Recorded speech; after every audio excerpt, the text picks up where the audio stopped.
Eu quero deixar uma pequena meditação no seu coração sobre alguns conceitos relacionados à promessa, que é o tema. Eu espero que você abra todo o seu coração, leia o que está por detrás da letra, vá além do que eu tentei dizer com a boca, expande seu pensamento, porque se você pegar essa palavra e falar assim: pastor, eu vou viver debaixo dessa palavra, você vai viver coisas grandiosas da parte do Senhor. Nós temos muita coisa para viver aqui hoje. Pastor Eduardo Reis, ele é o Lima, um profeta do mais alto escalão. Nós temos Wesley Santos, Marcelo Marques. Meu amigo, eu quero terminar isso aqui deitado no chão. Quem vem comigo? Abra sua Bíblia. 2 Pedro, finalzinho da Bíblia, pouquinho antes de Apocalipse. 2 Pedro capítulo 3.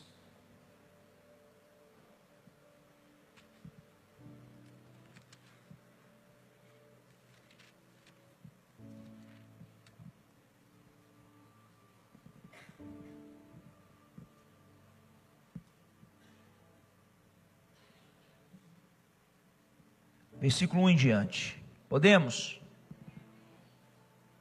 Amados,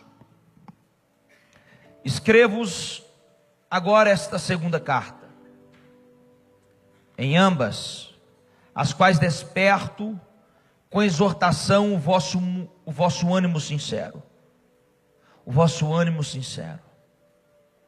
Não é um ânimo fingido. Tem gente que finge que está animado. Tem gente que finge tão bem que até fingir que está animado ele sabe. Para que vos lembreis das palavras que primeiro foram ditas pelos santos profetas, e do mandamento do Senhor e Salvador mediante os vossos apóstolos. Veja que Pedro está nivelando os apóstolos ao mesmo nível dos antigos profetas. Isso para a religião judaica é uma afronta, é um escárnio. Você comparar alguém a Elias, comparar alguém a Moisés. Mas o que Pedro está deixando claro, inspirado por Deus, é que os apóstolos estão na mesma envergadura, na mesma inspiração divina, na mesma revelação do que qualquer outro profeta que veio antes dos apóstolos. Preste atenção, versículo 3. Sabendo primeiro isso, que nos últimos dias virão escarnecedores, andando segundo as suas próprias concupiscências, ou segundo as suas próprias paixões, e dizendo: aonde está a promessa da sua vinda? Aonde está a promessa da sua vinda? Porque desde que os pais dormiram, todas as coisas permanecem como desde o princípio da criação. Isso é o que o ímpio está afirmando. Isso é o que o escarnecedor está afirmando. O escarnecedor está dizendo que todas as coisas permanecem iguais. Eles estão dizendo que nada mudou. Mentira, muita coisa mudou. Eles voluntariamente ignoram isto. Eles voluntariamente ignoram isto. Em outras versões mais antigas e mais bem traduzidas, vai estar escrito assim, ó: eles voluntariamente não estudam e analisam os fatos. Eles não analisam fato, não estuda e fala que não é. Já conheceu gente assim? Que nem sabe o que está falando e afirma com uma convicção terrível. Discutir com o ignorante é a pior coisa que existe. Porque eles não têm argumento. Aí vira uma confusão. Eles voluntariamente ignoram isso, que pela palavra de Deus, já desde a antiguidade existiram os céus e a terra, que foi tirada da água, e no meio da água subsiste. Pedro está apontando uma evidência científica para comprovar que desde o princípio da criação da terra, o jeito que está escrito em Gênesis, o jeito que está escrito em toda a Bíblia, é o jeito que Deus criou. E até hoje a ciência não conseguiu refutar esse conceito. Por quê? Porque a maior evidência que a terra foi tirada das águas, a ciência descobriu anos-luz à frente, bem depois que os profetas já tinham recebido essa revelação. Quando eles perceberam que no topo do Everest, e que no topo de qualquer montanha mais alta que existe no planeta Terra, existe calcário. E essa é uma matéria que só tem em lugares que já existiram água. Todo mundo já esteve envolto em água. E a Bíblia fala isso desde Gênesis. Está afirmando de novo em Pedro. Pelos quais coisas pereceu o mundo de então, coberto com as águas do dilúvio. Mas os céus e a terra, que agora existem pela mesma palavra, se reservam como um tesouro. Como o quê? E se guardam para o fogo, até o dia do juízo e da perdição dos ímpios. Mas amados, pela segunda vez ele chama a gente de amado. Sabe o que ele está querendo dizer? Me dá mais uma vez sua atenção. Mas amados, não ignoreis uma coisa, que um dia para o Senhor é como 1000 anos, e 1000 anos como um dia. 1000 anos, Deus encapsula ele em um dia. 1000 anos. Talvez o que Deus prometeu para o seu tataravô,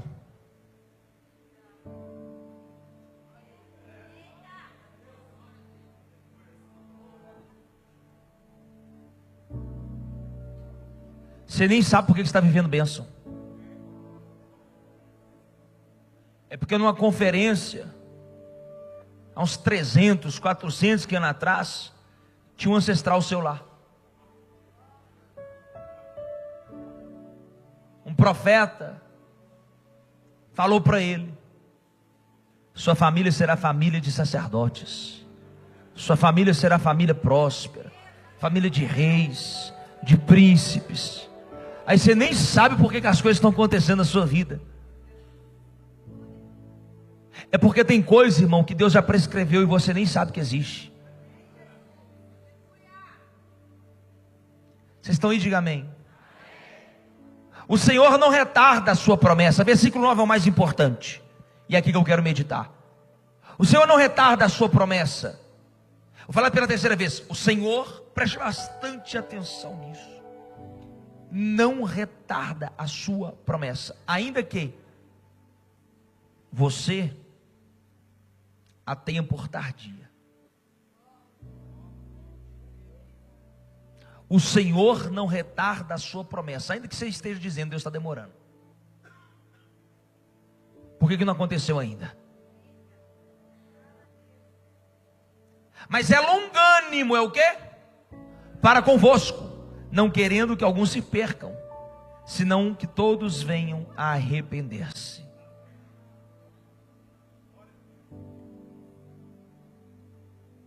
Eu revirei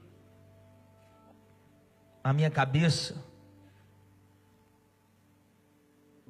para tentar trazer o melhor texto possível, a melhor mensagem possível, e esse texto não saía da minha mente. Eu não vou falar disso. Aí estudava, lia, voltava nesse texto.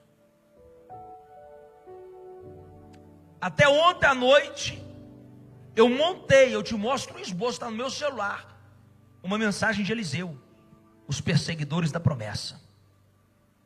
Eu cheguei a montar o esboço completo: os perseguidores da promessa. Talvez eu pregue ela algum outro dia. Posso pregar? Óbvio que eu vou pregar. Uma série. Aí eu acordo hoje, 2 Pedro, capítulo 3, do versículo 1 ao 9. Só que eu confesso, eu só conhecia o versículo 8 e 9. Quando eu falo conhecer, eu já li todos os outros. Quando eu digo conhecer, é que eu estudei a fundo. Que eu peguei 3, 4, 5 Bíblias, outros livros e fui a fundo. Mas eu resolvi ler do versículo 1. Gabriel me ajudou, eu vim lendo no carro. Foi ou não foi, Gabriel? Vim lendo no carro, falei, Gabi, pega aí 2 Bíblias, vamos ler junto o texto. Ele foi lendo para mim, eu fui dirigindo, a gente foi parando, estudando, meditando. Coisa de 20 minutos da minha casa aqui. E quando ele foi lendo o versículo 1, e eu fui entendendo o que Pedro escreveu nesse capítulo, a minha mente, irmão, ela foi muito longe. Abriu-se janelas e janelas e janelas. Entenda algo.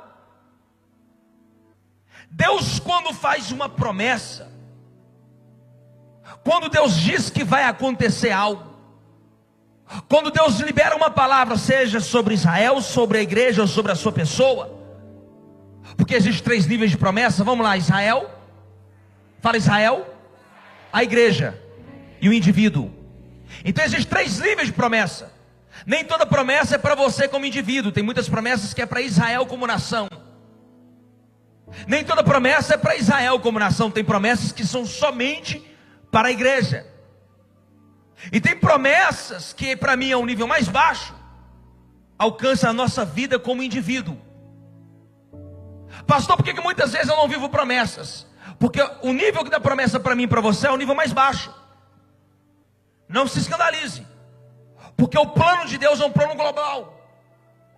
O plano de Deus é um plano terráqueo. É sobre a humanidade. Deus amou e tudo que nele há. Então, quanto mais eu me conecto com a promessa no conceito geral, mais eu acelero processos, mais viva fica a minha fé, porque eu paro de relutar contra aquilo que está escrito. Eu deixo ser um bebê chorão, um menino mimado, um gugu dadá de Jeová. É minha promessa, eu falo, rapaz, eu estou preocupado com Israel. Calma aí, meu irmão, dá um tempo aí, calma aí. Eu estou com o negócio de Israel aqui, tem um foguete voando para lá, tem uma bomba estourando, tem um rabino que está falando que é Messias. Eu preciso mostrar para eles que ele não é o Messias. Você está caçando, que dia que você vai caçar? Calma aí, minha filha.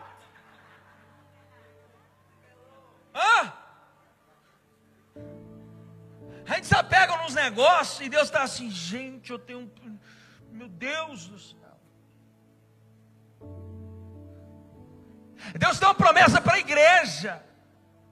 Aí Deus está falando com os pastores dos Estados Unidos, falando com os bispos da África, falando com os apóstolos da Europa. Deus está trabalhando no Espírito para botar toda a igreja em ordem, para remover a mácula, remover a rua. Aí o irmão está assim, eu vou sair da igreja. Pastor Pedro passou hoje perto de mim, não me cumprimentou. Estou te dando notícia. Tem dia que infelizmente eu não cumprimento a minha esposa, irmão.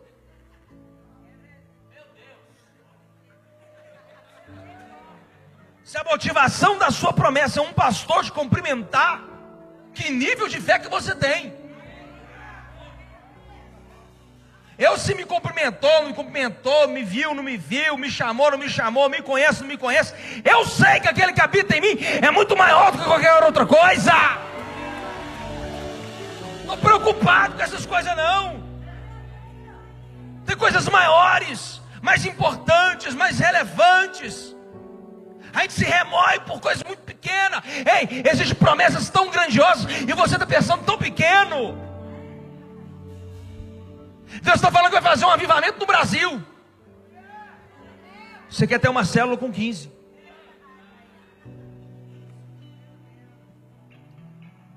Irmão, eu sou da tese do seguinte, presta atenção. Se Deus vai usar alguém ou várias pessoas para promover um movimento, promover algo, Ele vai ter que usar alguém. Amém ou não amém? Tem que ter um ser humano lá, nascido de mulher. Amém ou não amém? Que seja eu.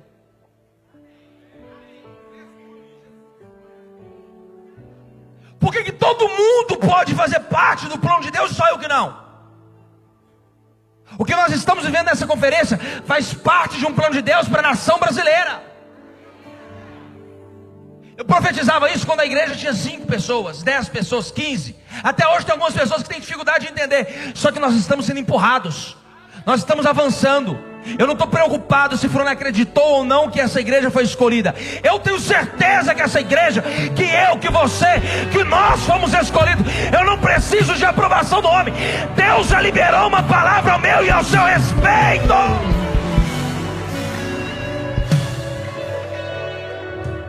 Pede para me dar só um dedinho de retorno. Não é porque ele está ruim não, é porque eu estou sem voz. Posso continuar?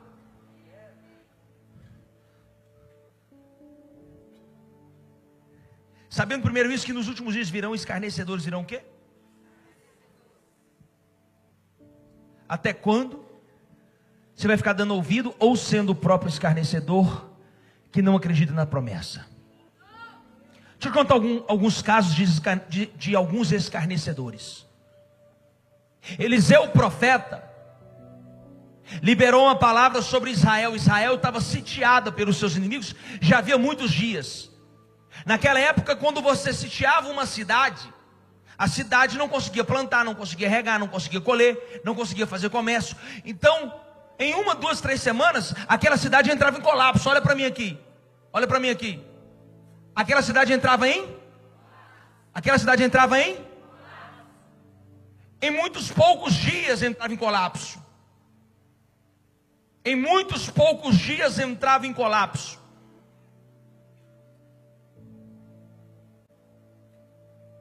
Israel estava vivendo um cenário de fome tão terrível,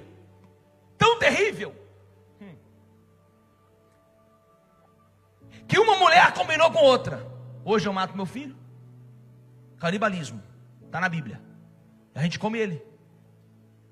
Amanhã a gente mata o seu e comemos ele. Sempre tem um que é mais perto que o outro. É assim ou não é? É assim ou não é? Uma teve coragem de matar o filho e comeram. Aí, como já tinha matado a fome, o que ela falou? Agora eu não mato o meu não. Porque tem gente que é assim, te promete coisa e fala que vai fazer do jeitinho que ele prometeu, até o dia que ele não precisa mais.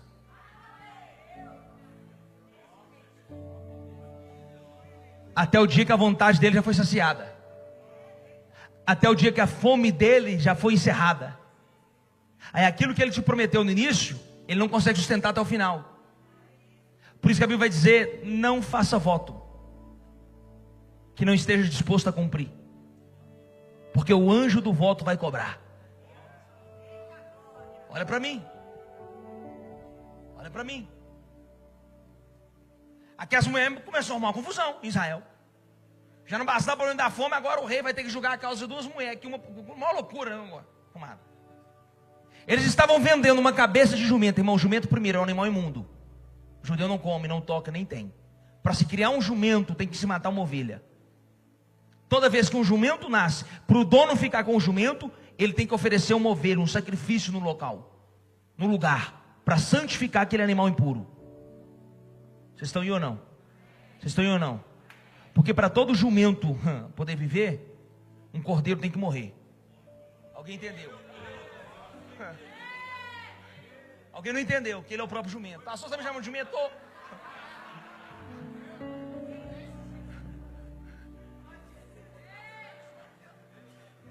Pastor, você é doido? Não, está na Bíblia. Jesus vai entrar em Jerusalém. Quem que ele escolhe para montar? Animal impuro. Mas é transporte de profeta. Ele senta no jumento e senta aclamado. Agora, sabe qual é o problema de alguns jumentos? A multidão está aplaudindo Jesus, ele está achando que está aplaudindo ele.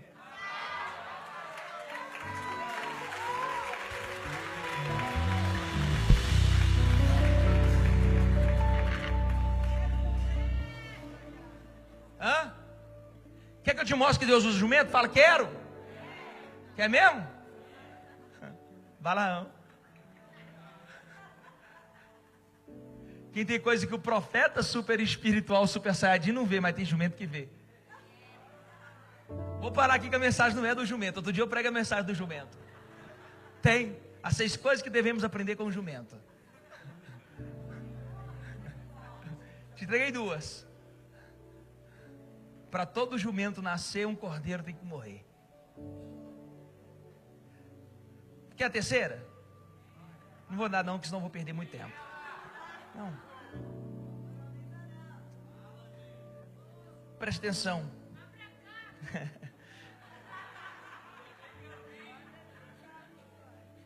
Tem gente que escarnece das promessas, porque eles não avaliam os fatos, porque ele o quê? Se você avaliar os fatos da sua vida, está muito mais perto do que ontem.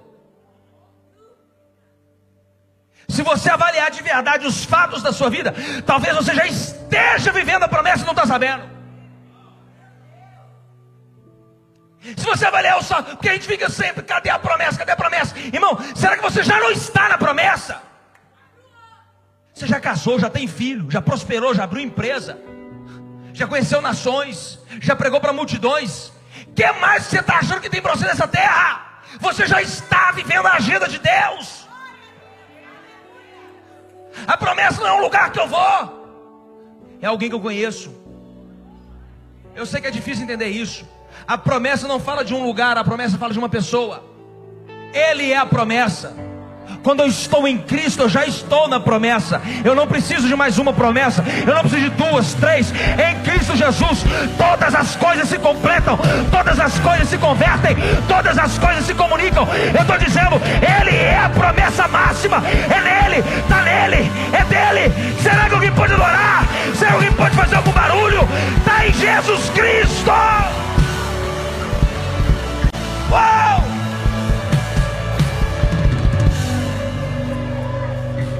Cadê a minha promessa? Cadê? Está nele. Ele é. Nele tudo subsiste. Tudo que foi feito por Ele. Para Ele. Por Ele. Por isso que a gente fica igual barata tonta. Posso falar? Pirulito na boca de banguela.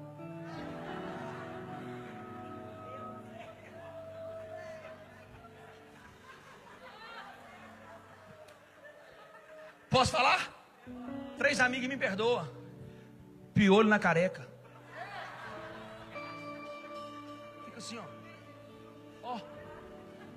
Tem gente que está perdidinho, porque está caçando algo. Aonde está? Onde está? Não é onde está, é quem é. Não é para onde eu irei, é para quem eu irei. Leia o texto direito. Não é para onde. O seu destino não é Miami, o seu destino não é Orlando, o seu destino não é o céu, o seu destino é uma pessoa.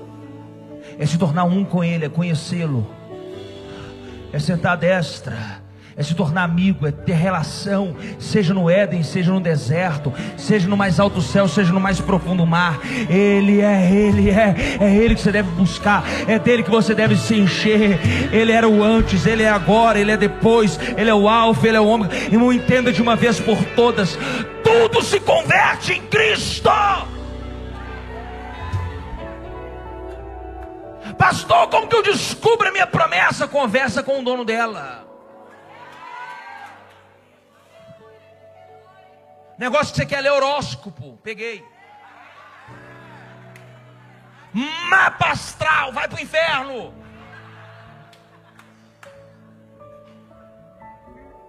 Hã?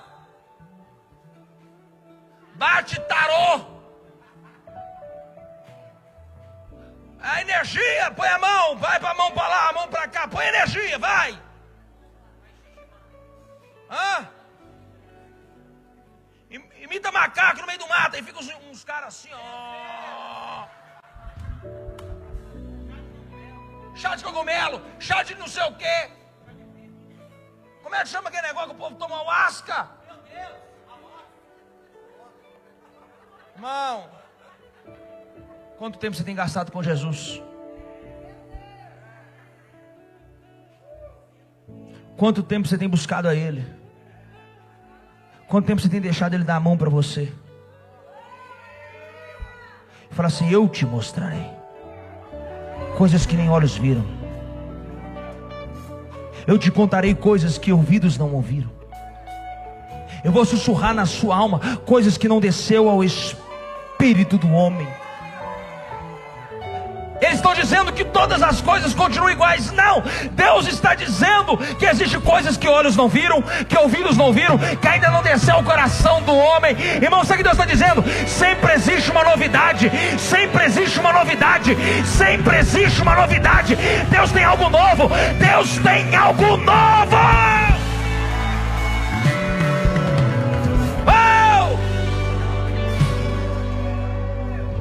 Eu preciso que você creia. Eu preciso que você acorde. Posso continuar?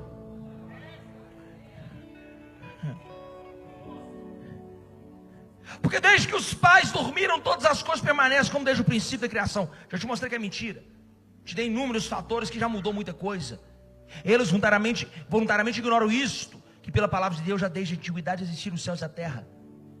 Desde a antiguidade existiram os céus e a que foi tirado da água, no meio da água subsiste.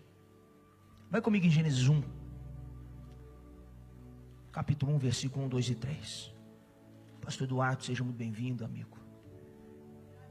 Minha alma fica muito feliz quando ela te vê.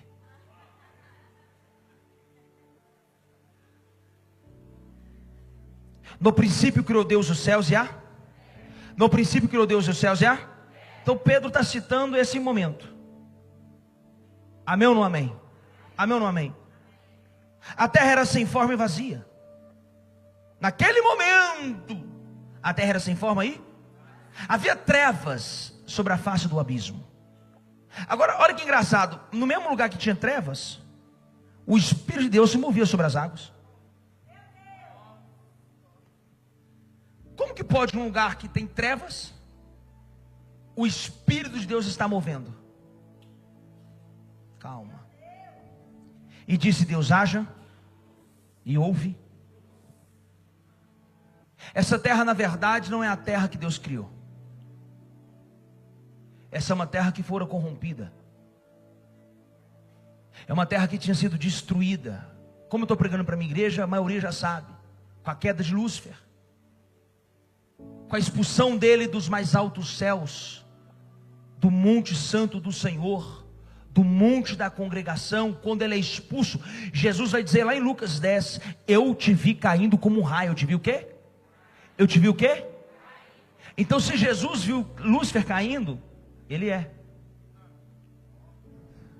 Quando Jesus fala isso, muita gente nem entendeu. Ele está dizendo assim: Lúcifer, você lembra? Eu vi você cair, meu amigo. Eu estava lá. Inclusive foi eu que te empurrei. Você estava me fazendo muita raiva, dando noção, empurrão. Sai daqui, demônio. Agora, todo raio que cai e bate na terra, se choca contra a terra, entenda algo. Deforma essa terra. Qualquer raio que se encontra com a matéria, qualquer força energética, qualquer força da natureza, com muito ímpeto, que se choca contra outra matéria, vai causar uma deformação. Porque Isaías vai dizer que Deus não criou a terra para ser um caos. Deus não criou o quê? Deus não criou o quê? Para ser um caos. Então, se Gênesis começa nos contando uma história que a terra estava sem forma e vazia, tem algo errado. Porque Deus não fez a terra para ser um caos. Mas está dizendo que ela está sem forma e vazia, significa que Deus não tinha feito essa terra dessa forma. Essa terra é a terra que vai falar agora do tempo adâmico. Olha para mim, não deixa nada roubar sua atenção. Essa terra vai falar do tempo adâmico. Do tempo o quê? Onde Deus vai manifestar a sua criação do homem. Não está falando, preste atenção, me dá a sua atenção, não está falando da terra antes de Adão. Está falando da terra de Lúcifer. Da terra de Lúcifer. Lúcifer foi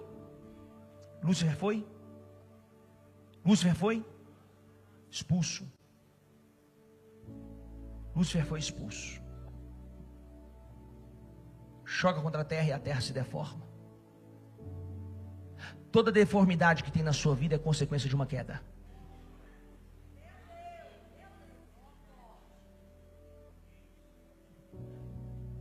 Pastor, meu casamento está indo de mal a pior. Alguma coisa aconteceu. E a culpa não é de Deus. Ou você errou desde a escolha, desde o RH.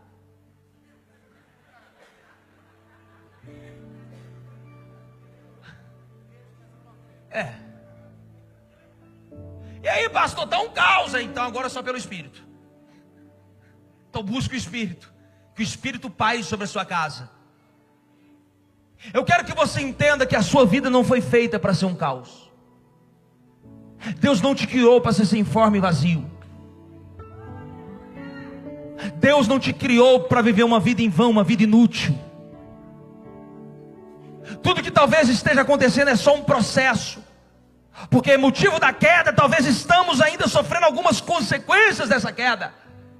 Estamos sendo regenerados, entenda isso. A Bíblia vai dizer que quando somos salvos, olha para mim, a Bíblia vai dizer que quando somos salvos, recebemos o Espírito da regeneração.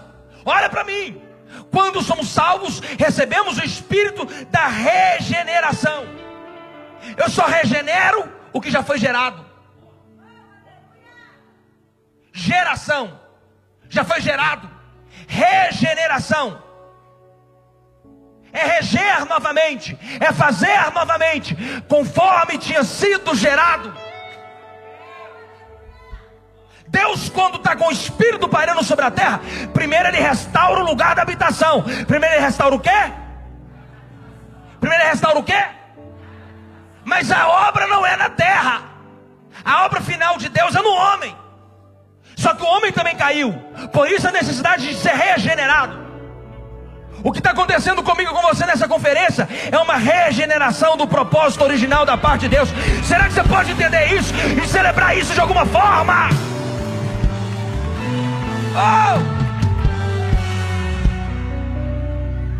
Pastor, por que eu não entendi qual é a minha promessa? Por que eu não estou conseguindo ver as coisas? Por que Deus não me mostra o próximo passo? Deixa eu te falar algo.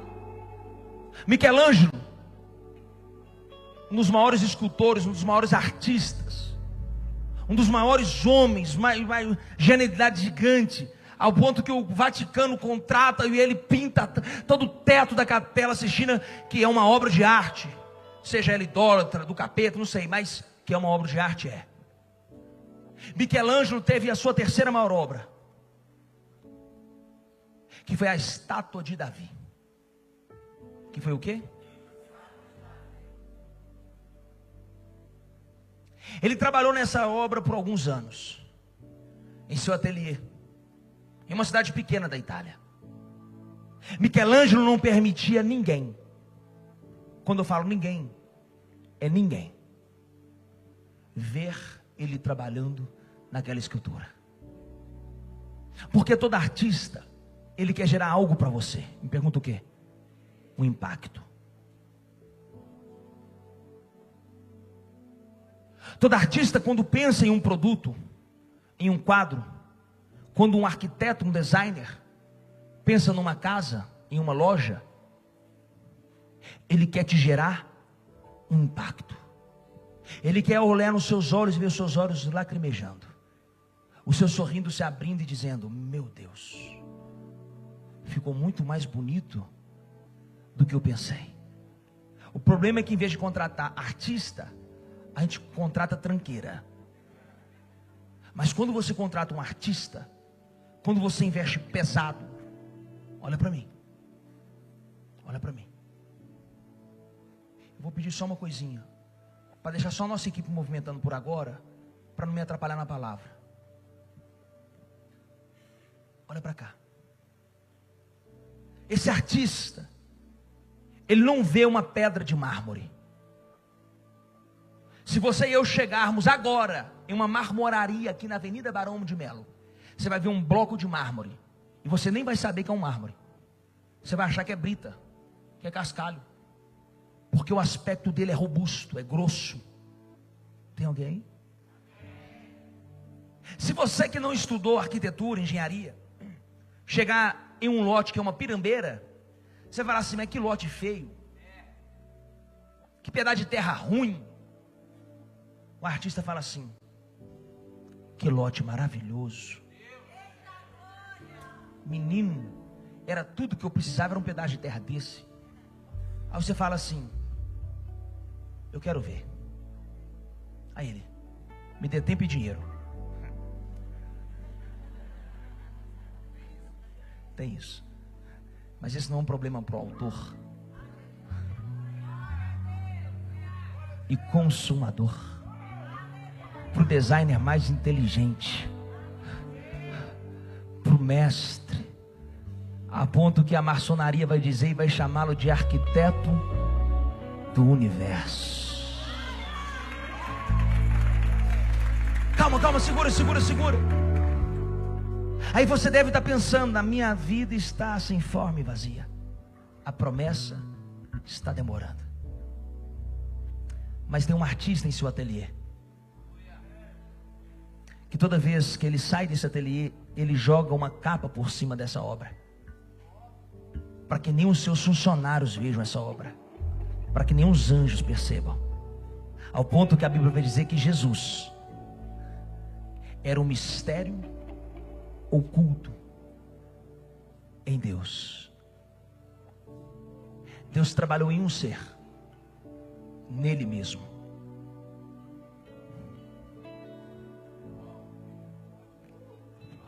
Eu vou me desenhar e vou me projetar o mundo no formato deles, mas eu vou mostrar o que é uma obra perfeita.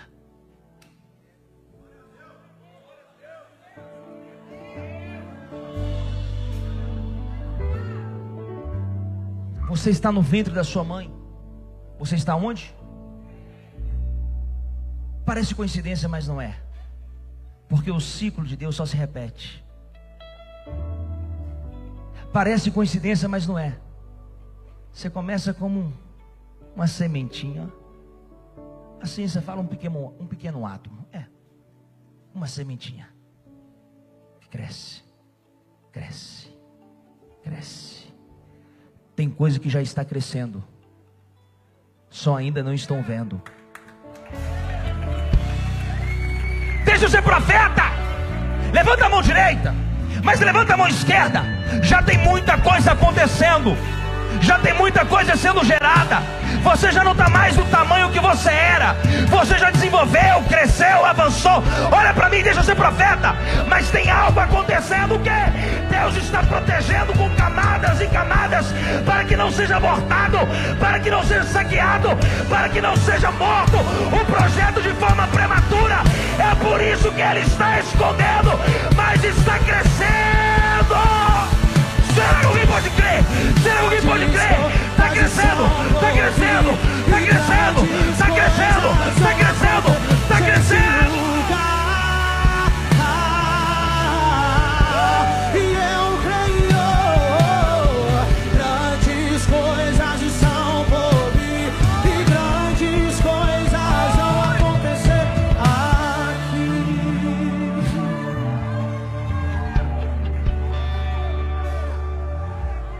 Calma.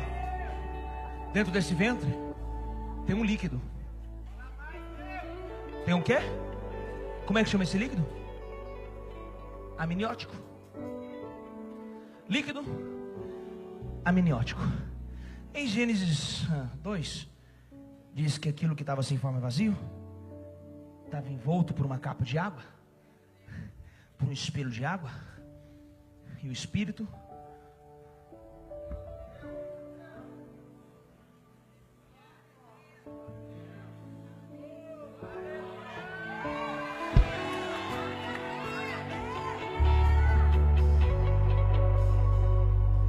até o versículo 3. Haja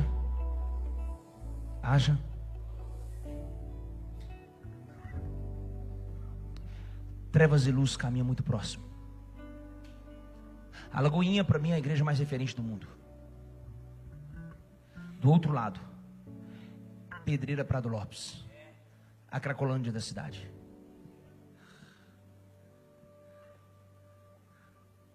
Será que você não entende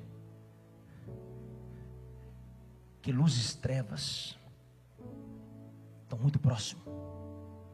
O bem e o mal, o acerto e o erro, a genialidade e a maluquice, a linha é tênue. Mas no versículo 3, o médico dos médicos colocou a mãe em terra. Espreme aí, força aí, haja luz. Aonde fez assim no botão. Se a equipe tivesse ligado, tinha acendido todas as luzes, mas tudo bem.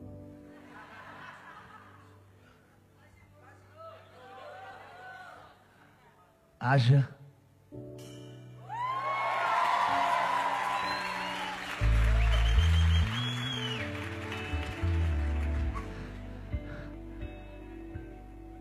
A mãe está em uma mesa de parto. Tem um líquido. Uma bolsa se rompe. Mas vem uma coisa chamada dor. A promessa dói.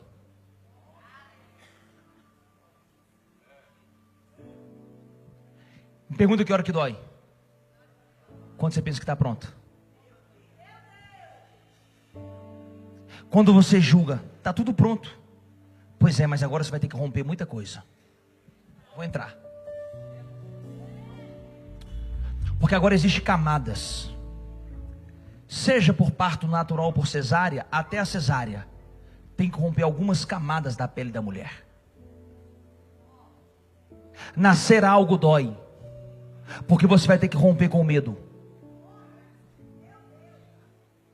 Existe uma camada chamada medo, que ela fica tentando dizer: você não vai conseguir, você não vai dar conta, você é pequeno, você não é isso tudo, você tem defeitos, você é limitado, você é insignificante, você sempre erra.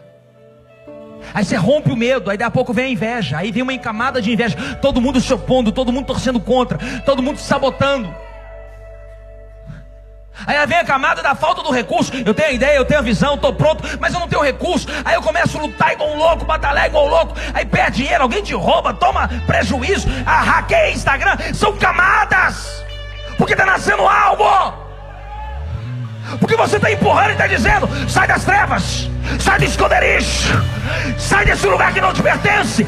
Esse lugar foi só um laboratório, foi só um lugar de criação, foi só um preparo. Vai, rompe, rompe, rompe, rompe, quebra, expande, avança.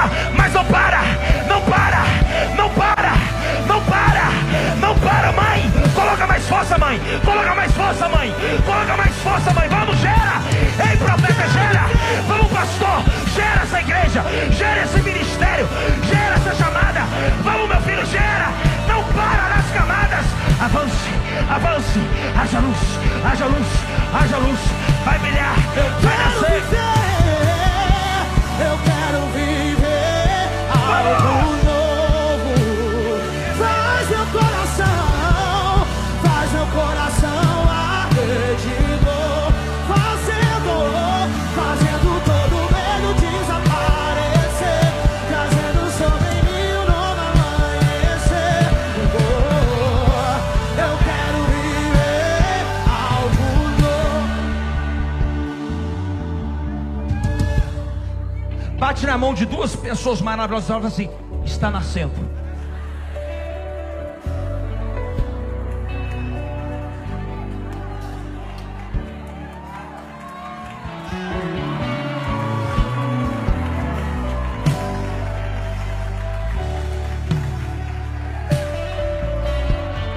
Abra Romanos 4,17. Essa Bíblia é nova, não consigo mexer nela. Agonia. As folhas coladas. Romanos 4,17.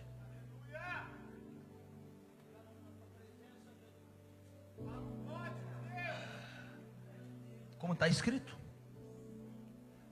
por pai de nações eu te constituí. Presta atenção, passa. Perante aquele no qual creu, a saber, quem creu? Quem creu? A promessa é de quem? Deus está crendo em coisas por você. Tem hora, irmão, que nos falta fé, nos falta coragem. É a hora que o Espírito Santo intercede por vós. Porque não vem com esse negócio de super-herói, não. Eu sempre criei, não. Eu sempre acreditei. Amém. 99 eu creio, 99,5. Mas tem aquele dia que você fala assim: agora deu ruim. Agora lascou, não lascou mesmo. Agora lascou, foi tudo. Agora eu já não sei. Mas quer saber do negócio? Na verdade, não sei nem onde eu estava com a cabeça quando eu inventei esse negócio. Eu vou largar esse trem para lá.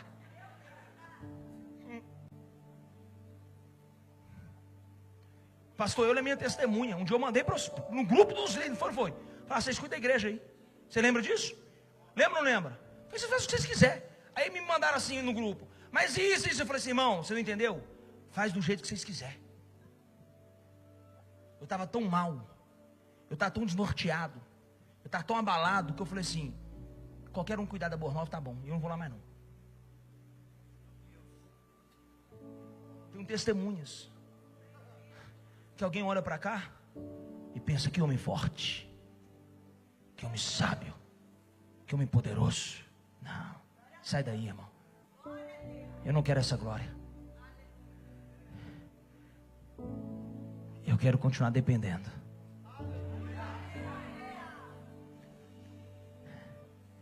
Eu quero continuar acreditando que eu preciso todos os dias do favor dele. Porque quando eu estou fraco, é aí que na verdade eu estou forte. Por que, pastor Pedro? Porque o poder de Deus só pode se aperfeiçoar em um ambiente: na sua fraqueza. É na sua fraqueza que a promessa vai se cumprir.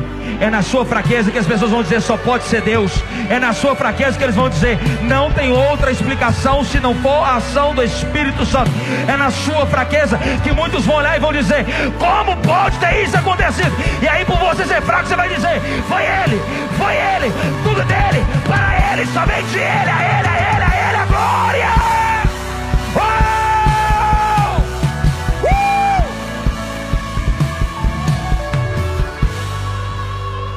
Volta o texto. Passa. A qual vivifica e chama as coisas. Lê aí alto, irmão. Chama as coisas.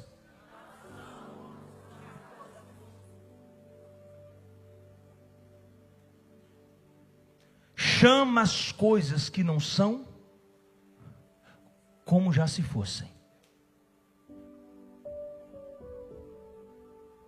Deus, quando te chamou de empresário, cabeça, milionário, Ele não te perguntou. Ele criou por Ele mesmo, está no texto. Quando Deus falou que você seria um grande pastor dessa nação, quando Deus falou que te entregaria uma família linda, quando Deus falou que você conheceria as nações, quando Deus falou que você escreveria livros, quando Deus falou que você ia passar naquele doutorado, mestrado, quando Deus falou que você seria o maior da sua família para você ajudá-los, não para você humilhá-los, quando Deus liberou uma promessa sobre a sua vida, Ele não pediu opinião, Ele já deu o diagnóstico. O Deus que chama as coisas que ainda não são como já se. É porque Deus escreve de trás para frente.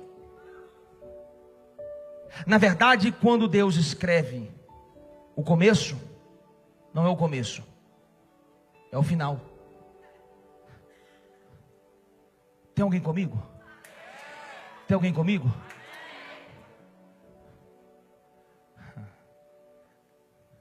Como que você lê a Torá?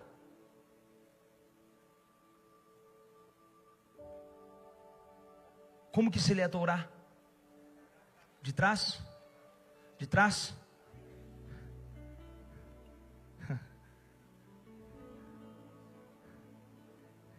Deus não terminou a terra em Apocalipse. Ele volta ela para o Éden. Maria, a primeira, vê um homem próximo ao túmulo. Um homem, Maria. Porque se por uma mulher o pecado, Deus falou assim: eu vou restaurar a moral dessas mulheres. Que a Eva, tadinha, apanha demais. Eva, tadinha, o machismo pegou ela, acabou com ela.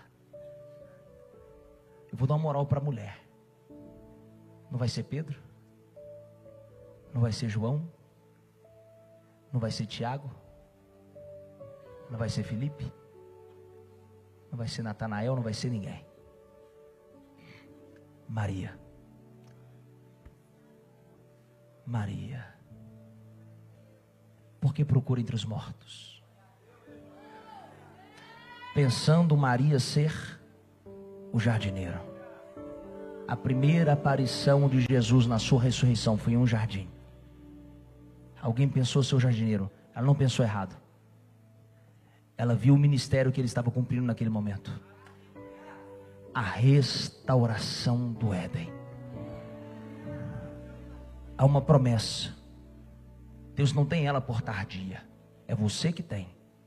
E Ele tem um motivo que na verdade você não entendeu, que é para o seu bem. Pergunta o quê? Te poupar. Porque a gente só quer as promessas individuais e esquece das promessas globais sobre Israel, sobre a igreja e tantas outras. Porque se Deus cumprir promessa na vida de um, se Deus cumprir promessa na vida de Israel, Ele também, por ser justo, coerente, reto, precisa cumprir promessa na vida de tantos outros lugares que Ele prometera. E como Ele disse que Ele consumiria essa terra por fogo, que é um tesouro escondido para o dia do juízo, para que seja consumida pelo fogo, Deus está dizendo: se eu cumprir a sua promessa, já já eu tenho que cumprir a outra promessa. E se você não estiver pronto, você fica. Então Deus às vezes está te dando tempo para se arrepender. O caminho mais rápido da promessa é o arrependimento. Talvez esse momento da mensagem o clima não vai ficar tão gostoso, e eu já começo a terminar. Está escrito. Coloca para mim de novo. 2 Pedro capítulo 3, versículo 9. O Senhor não retarda a sua, ainda que alguns a tenham por tardia, mas é longânimo. É o quê? Está tendo paciência comigo e com você. Está tendo paciência comigo e com você. Não querendo que alguns se percam, senão que todos venham. Então espera aí. Se não cumpriu a promessa ainda porque não houve arrependimento, e se aconteceu arrependimento? Se a promessa só não aconteceu porque Ele está dando tempo para arrepender, e se arrepender de verdade? Por isso que João Batista vem pregando o arrependimento, porque a maior promessa que Deus já fez não poderia se manifestar sem antes cumprir esse princípio. Tem que ter arrependimento para que a promessa se cumpra. Por isso que João Batista prepara o caminho. Preparar o caminho, irmão, não é passar trator abrindo mata, não. Preparar o caminho não é passar uma roçadeira, não. Preparar o caminho era pancada, raça de víboras, sepulcro caiado, bonito por fora, mas morto por dentro. Desça, se banha nessas águas sujas e frias do Jordão. Vem para o deserto. Sai desse comodismo de Jerusalém. Porque o tratamento nos líderes começava só na saída de Jerusalém. Deus já começava a humilhar os caras no caminho. Vocês estão aí, diga amém. Vocês estão aí, diga amém. Por isso que o carro quebra. Por isso que alguém te liga te xingando na hora do culto. Que é já Deus já te moendo. É Deus já te pegando no caminho. Para quando você ouvir o pastor, você fala: ah, é verdade, não tem jeito não. É isso mesmo. É assim ou não é? Mas se tem arrependimento, tem promessa. É porque eu não quero estender, eu quero orar por você. Que essa mensagem precisava de mais 1 hora. E eu não estou brincando, eu estou falando muito sério. Porque eu ia entrar agora nos processos da promessa. Fica para amanhã. Amém? Você pode ficar de pé?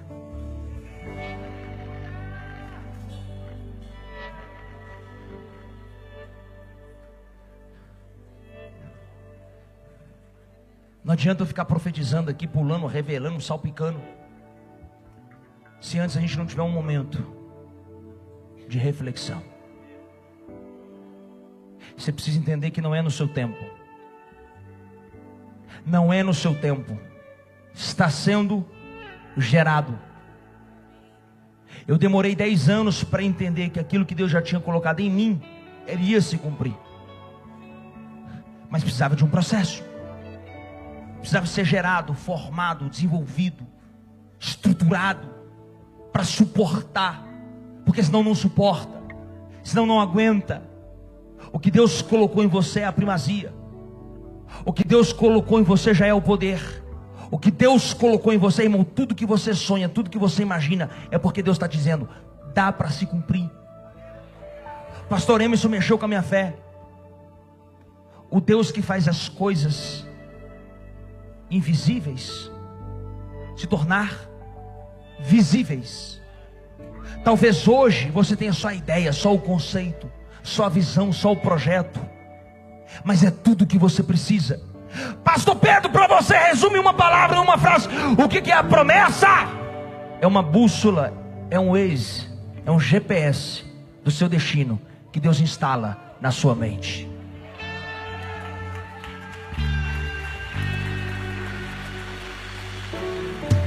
Vou falar para alguém, esse destino que está sendo apontado é o GPS de Deus te falando, é por aqui, só vai, só prossiga. Eu estou dizendo, para de pegar atalho, para de querer ficar mudando a rota. Você já viu quando tem caminho vermelho? Quando aparece, a gente fica, vamos ver se muda a rota, vamos ver se muda a rota. Aí no final ele te mostra que o caminho que ele te deu primeiro era a melhor opção. Você mudou porque você quis, mas o primeiro caminho era a primeira opção. Ei, para de querer mudar a rota. Deus, quando ele faz uma promessa no início, ele vai sustentar ela até o final. Pedro, para de pescar peixe, eu vou te fazer pescador de homens. Depois Jesus morreu e ascendeu e estava na terra. Pedro volta a pescar peixe, ele volta para os velhos caminhos. Jesus volta lá de novo, no mesmo mar, para falar para o mesmo homem, da mesma forma. Pedro, até quando tu vai entender? Não adianta, Pedro, mudar a rota, não adianta mudar o caminho. Eu te chamei para ser um ganhador de alma, eu te chamei para ser um profeta. Ei, não mude o que Deus te chamou, não relude com o que Deus chamou. Há um chamado, há uma promessa, há algo liberado sobre a sua história. Creia nisso e avance, avance, avance. Vamos, Leozinho.